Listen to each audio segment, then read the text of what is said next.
तुमने बच्चियों को बचपन से कहा पराई है, पराए घर जाना है। जब भी कोई गिलास टूटा माँ ने कहा पराए घर जाएगी तो क्या करेगी? अगर झाड़ू नहीं लगी तो माँ कहती है पराए घर जाएगी कैसे जिंदगी गुजारेगी? काम में कोई गड़बड़ी हो गई, माँ ने कहा पराए घर तुझे जाना है।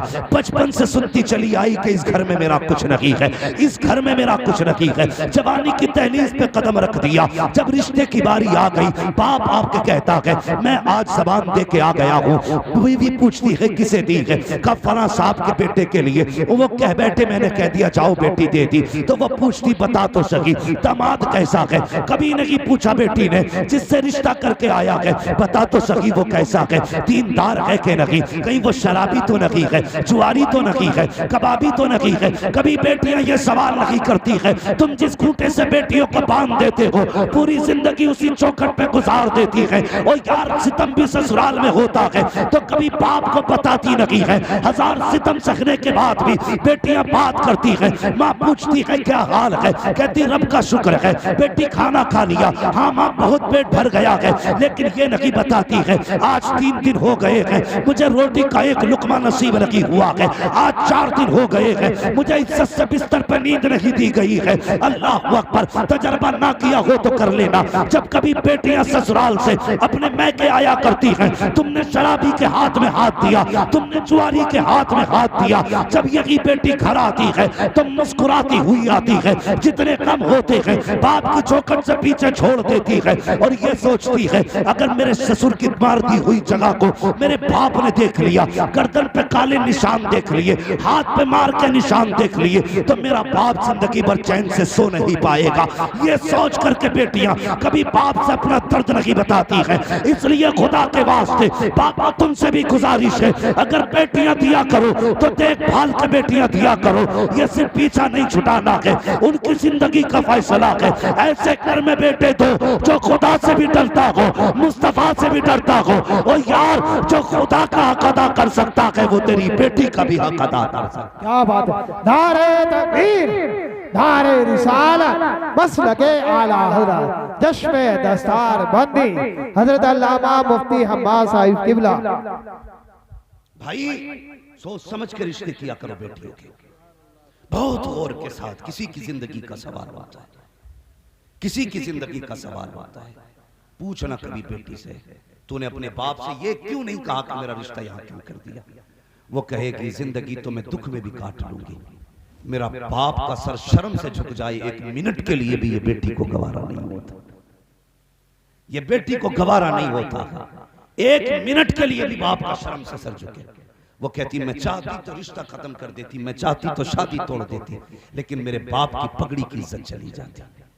सिर्फ इसलिए बेटियां इनकार नहीं करती हैं। सोच समझ के इसलिए फैसले किया करो।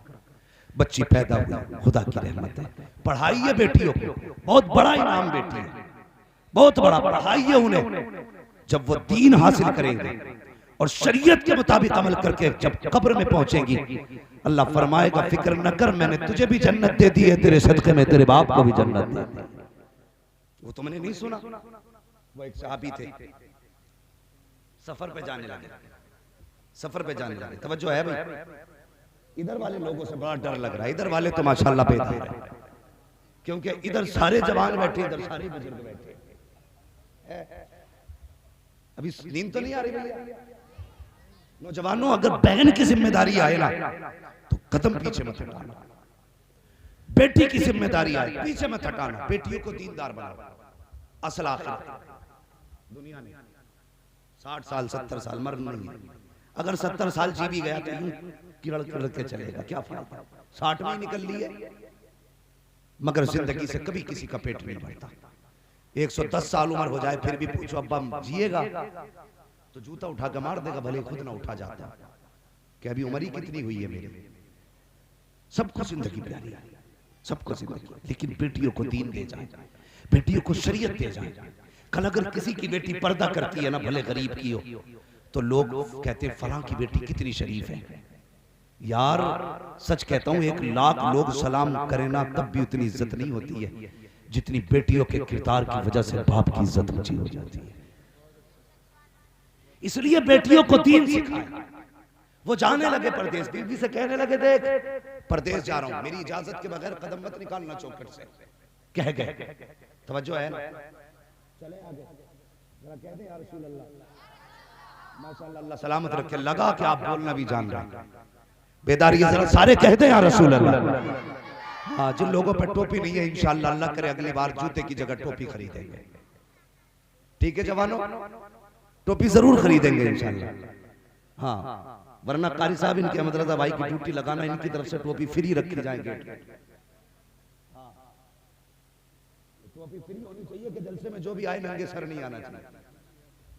हाँ, ये बरकत का मामला है भाई। बस मैं अगर इधर बात करने लगूं बात लंबी होगी। मैं बता रहा हूँ बेटियों की तालीम और तरबियत। वो जाने लगे, कहने लगे चौखट से मेरी मर्जी के बगैर कदम मत निकालना। चले गए। एक दिन अचानक दरवाजा बजा, आवाज आई, कौन? का भाई। क्यों आया? का अब्बा की तबीयत खराब है, जिंदगी के आखिरी दिन लग रहे हैं, बुलाया है। अल्लाह अकबर। बीवी भी कैसी होनी चाहिए, ये नहीं मियाँ घर में बीवी को डर नहीं, मियाँ चला कमाने बीवी चली लुटाने। हाँ, बड़ी मेहनत से 500 रुपए कमा के लाता सुबह से शाम तक। इसने डाला पर्स, कभी इस मजार पे कभी उस मजार पे, 250 इस बाबा को दिए, 250 उस बाबा को दिए, बस मौज आ गई। हाँ कारी साहब, हाँ 250 इस बाबा के, 250 इस बाबा के। उसने कही थी 3 है, उसने कही थी 6 तुझ पे, 9 हो गए। अब वो उतारे में पूरी आग लगेगी उसकी कमाई में जो पसीना बहा के ला रहा है। हाँ, गुलटिया भरी दूध की चल दी है, डोरी ली चल दी है, कहा जा रहा है? अब बीवी नहीं मान रही, बड़ा डर है बीवी का, बड़ा मसला है। हाँ, कोई ऐसा नहीं है जो बीवी से न डरता। क्या खासा भी दिखा। हाँ भाई, मेरे सभी सारे ही डरते हैं भाई, मैं अपने आप को नहीं कह रहा। तो मेरे भाई बस इतनी सुने, कम से कम उतनी चला है जितनी चलनी चाहिए। ये नहीं उसने कहा कि फला मजार पे जाना, फला पीरू पे, फला मजार पे, फला गज वाले पे, फला 56 गज वाले पे जाके ये दूध चढ़ना ना, ये इन चीजों में ना। तो बीवी थी, बीवी ने इतना कहा ना शौहर ने कि मेरी मर्जी के बगैर कदम मत निकालना। सुने बाप, सुने बेटी क्या होता है। भाई आ गया, कहा बाप की तबीयत खराब है, चल। उसने कहा माजरत कर देना मेरी तरफ से मेरे बाप से, कहना मेरे शौहर ने इजाजत नहीं दी कदम निकालने की, इसलिए मैं नहीं आ सकती। भाई रोता हुआ चला गया। 2 दिन बाद फिर आया, फिर दरवाजा बजा। अब क्या हुआ कि बाप का बस आखिरी सांसें हैं। उन्होंने कहा एक बार और चला जा, जाके कह देना बेटी अगर जिंदगी में देखना चाहती है एक बार आके बाप के सराहने बैठ जा। अल्लाह अकबर। हर बेटी को बाप प्यारा होता है, लेकिन देखो तो सही ये कैसी बेटी है, इसे बाप से ज्यादा मुस्तफा की शरीयत प्यारी है, निजाम मुस्तफा प्यारा है। अल्लाह अकबर। सुनना प्यारे, जैसे आया आने के बाद बेटे ने कहा था बैगन मैं तुझे बुलाने आया हूँ, बाप की आखिरी सांसें हैं, ये भी हो सकता है कि कहीं जिंदगी का सूरज डूब जाए और तू बाप से कभी बात न कर सके। उसने रोके कहा मेरे भाई जा मेरे बाप से कह देना माजरत चाहती हूँ, जब तक शौहर नहीं आ जाता मैं घर से कदम नहीं निकाल सकती हूँ। अल्लाह अकबर। बाप वापस पलटा। भाई बाप का दरवाजा चेहरे की तरफ था, खाली आते देखा बेटे को, कहा लेके नहीं आया, कहा उसने आने से इनकार कर दिया। आखिरी हिचकी ली, बाप का इंतकाल हो गया।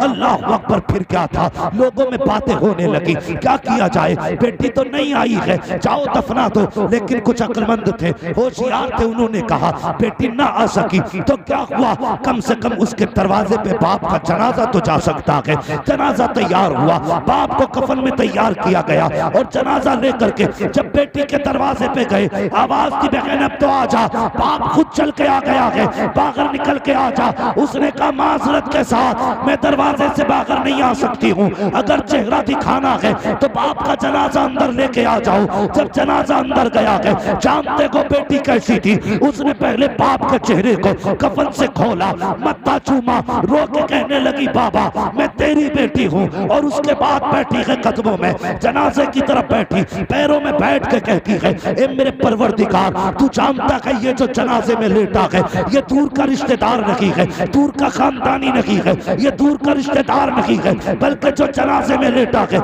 ये मेरा बाप है, इसके जरिए मैं दुनिया में आई हूँ, ए मेरे मालिक ये मुझे बुलाता रहा लेकिन मैं नहीं गई। तू जानता है मैंने बाप के फरमान से ज्यादा तेरे महबूब के फरमान की फिक्र की है। ए मेरे परवरदिगार इसके बदले में कुछ और नहीं चाहती हूँ। ए अल्लाह अगर मेरे इस अमल से राजी है तो मेरे बाप के सारे गुनाहों को माफ फरमा।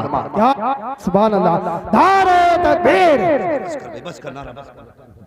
उसने कहा बस मेरे बाप को बख्श देना। अगले दिन किसी ने ख्वाब में देखा, बातें हो रही थी कि वो जन्नत की बहारों में टहल रहा है, जन्नत की बहारों में। कहा कौन सी नेकी काम आ गई? उसने कहा और तो पता नहीं, बस इतना पता है जब मैं पहुंचा हिसाब की बारी आई, रब ने फरमाया जा मैंने तुझे तेरी बेटी के सदके में बख्श डाला है। बेटियां नेक हो तो बाप बख्शे जाते हैं, इसलिए मेरी गुजारिश है बेटियों को दीनदार बनाए, दमाद दीनदार ढूंढे, उलमा से ताल्लुकात जोड़े। इनके रिश्ते भी बड़ी बरकत वाले हैं, इनके ताल्लुकात भी बड़ी बरकत वाले हैं। हाँ, जिस महफिल में आप बैठे हो ना, मैं नहीं जानता कौन सी नेकी की है जो हुजूर ने बैठा रखा है, वरना तुमसे बड़े बड़े पैसे वाले भोपाल में खटियों पे सो रहे होंगे। हाँ, जाके देख लो ना, तुमसे बड़े पैसे वाले, तुमसे ज्यादा पावर वाले पड़े होंगे खाट पे। कोई तो नेकी की है जो हुजूर ने इतनी रात को अपनी महफिल में बुला रखा है। कोई नेकी जरूर की है, वरना बहुत थे बुलाने के लिए, हमें और तुम्हें क्यों बुलाया। और ये भी 100% पक्का है जो इस महफिल में आता है बख्श दिया जाता है। इस महफिल में जो आ गया बख्श दिया जाता है। वजह यह है रब कहता महबूब अमल तो ऐसे नहीं जो बख्शे जाएं, मैं तो तेरा चेहरा देख के इनको माफ कर देता हूं। तेरी सूरत, वो कहते हैं यार कि मुझे इसका चेहरा मार देता। कभी औलाद गलत भी होती है ना, तो लोग कहते हैं बाप का चेहरा मार देता है, यार हम तो इलाज कर देते लेकिन बाप का चेहरा मार जाता है, फला का चेहरा मार जाता है। तो चेहरे होते हैं, हम ऐसे नहीं थे, एक वक्त की रोटी भी दी जाती है हमें, लेकिन रब कहता महबूब मैं तेरा चेहरा देख के इनको माफ कर देता हूं, मैं तेरे चेहरे की वजह से बख्श देता हूं। समझते हैं मेरी बात जो है? इसलिए ये महफिल है हुजूर की महफिल। अल्लाह फरमाता सारी बख्श दिए। फरिश्ते कहते मालिक कुछ तो खाली देखने ही आए थे, एक तो निकल के ही जा रहा था, बैठ ही गया। रब ने फरमाया मैं उसकी नीयत को देखूं या मदीने वाले की मोहब्बत को देखूं। उसकी महफिल में बैठे इसलिए बख्श दिए गए। असल है इस बख्शिश को बचा के रखना। बख्शे तो हर जलसे में जाते हैं, लेकिन अगले दिन सुबह हुई मस्जिद में गए और निकल कर कहने लगे इमाम समझ में ना आया, अंगूठा हिल गया, पैर हिल गया, टांग हिल गई, वो उधर को देख रहा था। ये बता तू अपनी पढ़ लिया था कि उसे टीप लिया था? हाँ, ऐसे देखे नजर जमा के भाई अपनी पढ़। तो जब हमने निकलते चुगली और ग़ीबत और बुराई शुरू कर दी तो जन्नत बची। रात को बख्शे गए थे, सुबह से फिर रजिस्टर खुल गया। इसलिए इसे बचाना चाहिए। हम दुआ करें अल्लाह हमें बख्शे और हमारी बख्शिश की हिफाजत करने की हमें तौफीक भी बख्शे। ये दुआएं करो। तो बेटों को भी पढ़ाइए और पढ़ाओगे बेटियों को, बेटों को भी पढ़ाइए और बेटियों को भी पढ़ाइए। बेटे पढ़ेंगे शायद सिर्फ जिंदगी का सहारा बने, बेटियां पढ़ेंगी तो आखिरत का सहारा बन जाएंगे। इसलिए बेटियां भी पढ़ाइए और बेटे भी पढ़ाइए। जब रिश्ते किया करो तो दीनदार देख के किया करो। हाँ, अल्लाह वाला बंदा ढूंढा करो। मैं ये नहीं कहता सनद ला पूरी मुफ्ती की। हाँ, कपड़े और चेहरे ही मिला लिया कर। चेहरे पे दाढ़ी है, बदन पे कुर्ता पजामा है, तो समझ लेना हुजूर का वफादार है। ऐसे देख के रिश्ते कर दिया कर। अल्लाह ताला हमारे घरों को अपनी रहमतों से मालामाल फरमाए। कुल हल यस्तविल लदीना यअलमून वल लदीना ला यअलमून। महबूब आप फरमा दीजिए जानने वाले और ना जानने वाले बराबर नहीं है। भौंक मत, कुत्ता न बन, कयामत के दिन पता चलेगा। अल्लाह हुक्म देगा जाओ फरिश्तों कुरान वालों को इकट्ठा करो। वो कहेंगे या अल्लाह आदम से लेकर आखिरी पैगंबर तक सबकी उम्मतें हैं, कोई बैज नहीं, कोई लिबास नहीं, कोई पट्टा नहीं, कोई ड्रेस नहीं, कोई चिप्पा नहीं, कोई हेडिंग नहीं, कोई लाइन नहीं, कैसे पहचानेंगे कुरान वाले? रब फरमाएगा चेहर उनके मुंह सूंघो जाकर के। जिसके मुंह से कुरान की खुशबू आ रही होगी वही कुरान वाला होगा, जिसके मुंह से मुश्क की खुशबू आएगी वही कुरान वाला होगा। तो ये तो हुए कुरान पढ़ने वाले। अब बचे वो लोग जो इनकी खिदमत करते हैं, इन्हें खाना खिलाते हैं, इन्हें इज्जत देते हैं। ओ कभी कुरान वाला देखा करो, मुख्यमंत्री भी है ना, उठ के खड़ा हो जाया कर। तू नहीं जानता सारी दुनिया की दौलत एक तरफ और कुरान की दौलत एक तरफ, बराबर नहीं हो सकती। फिर भी इनके लिए उठ के खड़ा हो जाया कर, ये सोच के नहीं सफदर हाजी जी का बेटा है, ये सोच के नहीं कि रिजवान का भाई है, ये सोच के नहीं कि इनका खानदानी है, ये सोच के खड़ा हो जाया कर मेरे नबी के दीन का वारिस आ गया है, ये सोच के खड़े हुआ करो, फिर रहमतें भी मिलेंगी, मुस्तफा की तरफ से मोहब्बतें भी मिलेंगी। हाँ, जो मारे फिरते हैं ना, बरकत नहीं हो रही। एक परसों मुझे मिला, कल होटल, उसने कहा महीने में 3.5 लाख की इनकम है, सारे खर्चे काट के, लेकिन फिर भी बरकत नहीं हो रही, फिर भी बरकत नहीं हो रही। मैंने कहा भाई कभी कभी बैठते हो? उसने कहा हमारे मोहल्ले में कोई मदरसा ना। मैंने कहा जा वजीफा याद रख, तू 3.5 लाख रुपए में भी बचत नहीं कर पा रहा है, उसमें से ना थोड़ा सा पैसा निकाला कर और उसके जरिए उस पैसे से ना कुरान वालों की दावत महीने में सिर्फ एक बार कर लिया कर, फिर देख अल्लाह कितनी बरकत अता फरमाएगा। तो नसीब वाले जो इन्हें खाना खिला रहे हैं, इस पे बात करें तो बड़ा वक्त चाहिए। इनको खिलाने की बरकत है, इनके साथ चलने की रहमत है, इनसे मुलाकातों की बरकत है। हाँ, इनसे मुसाफों में अल्लाह कितना राजी होता है। तो कोशिश ये करें, हमें इल्म से ताल्लुक रखना है, इल्म वालों से ताल्लुक रखना।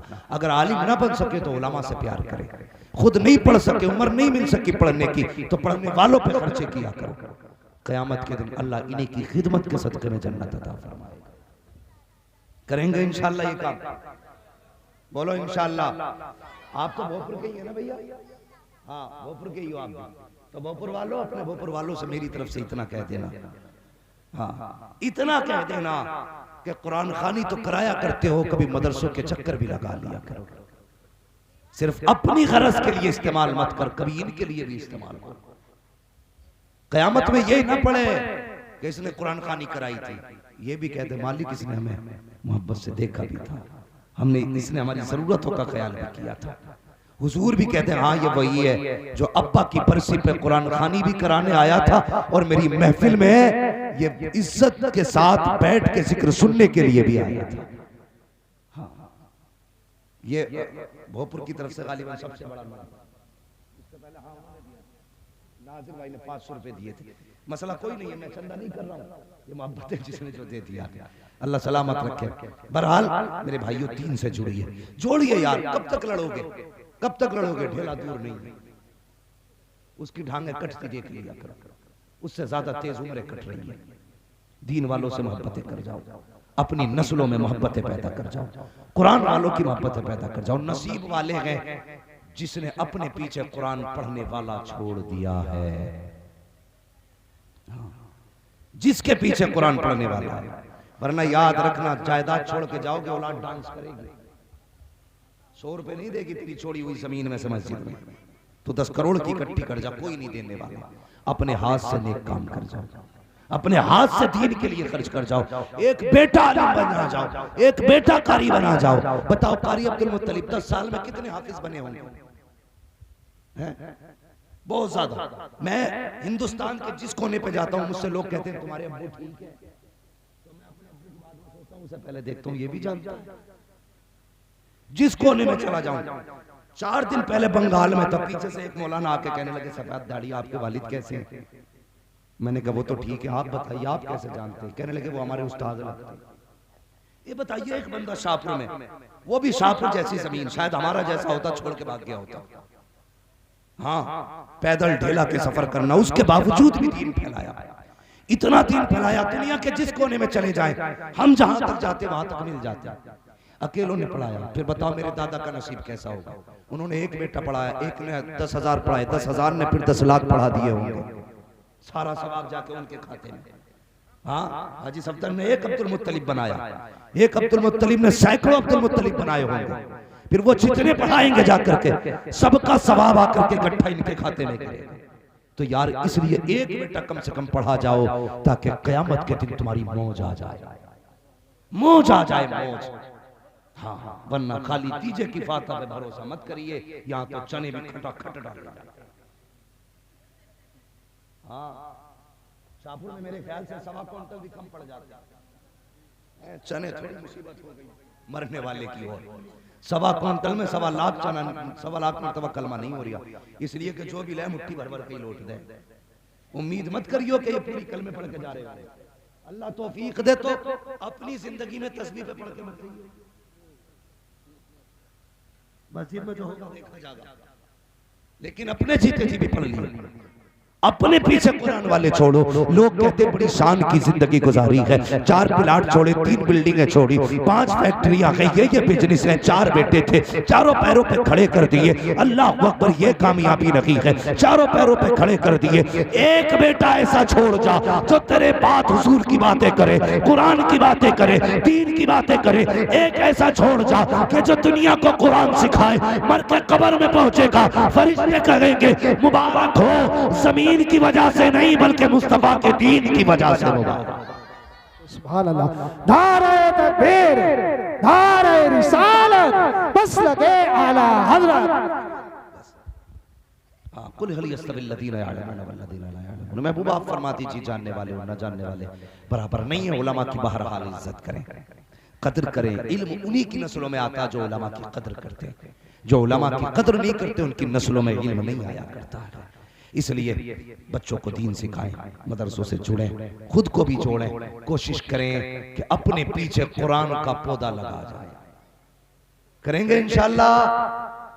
बेटों के साथ साथ बेटियों को भी पढ़ाएंगे। शादी कैसी लड़की से करोगे? दीनदार से। क्यों नहीं बोल रहे? जहेज के चक्कर में नहीं बोल रहे। बुलेट मिला या स्कॉर्पियो भी गए, बेटे बड़े अच्छे अच्छों की बिकती देखी है हमने। गुजारे उन्हीं के होते हैं जिन्हें रब देता है। हमने बड़ी 4 पहिया, आलम भाई भी शायद जानते होंगे, मैं जो कहने जा रहा हूं, मैंने देखा 4 पहिया ले लिया, 8 दिन बाद बेच लिया, कह रहे पेट्रोल डालने का पैसे ही नहीं। ये हालात है। और देख, दीनदार बेटी लेके आ, अल्लाह उसके नसीब से तेरे घर में 10 गाड़ी खड़ी कर दे। 10 गाड़ी उसके कदम से हो जाएंगी। तो कभी चक्कर में मत पड़ना। LLB चाहिए, MBBS चाहिए, ये कोशिश करना दीन वाली बेटी चाहिए, ताकि नस्लें भी अच्छी हो, माहौल भी अच्छा हो। अल्लाह ताला हम सबके हाल पर, घरों पर अपने रहमो करम की बारिश फरमाए। कारी साहब के इदारे को दिन दूनी रात चौगुनी तरक्की अता फरमाए। मौला करीम मेरे वालिद गिरामी को शिफाए कामिला से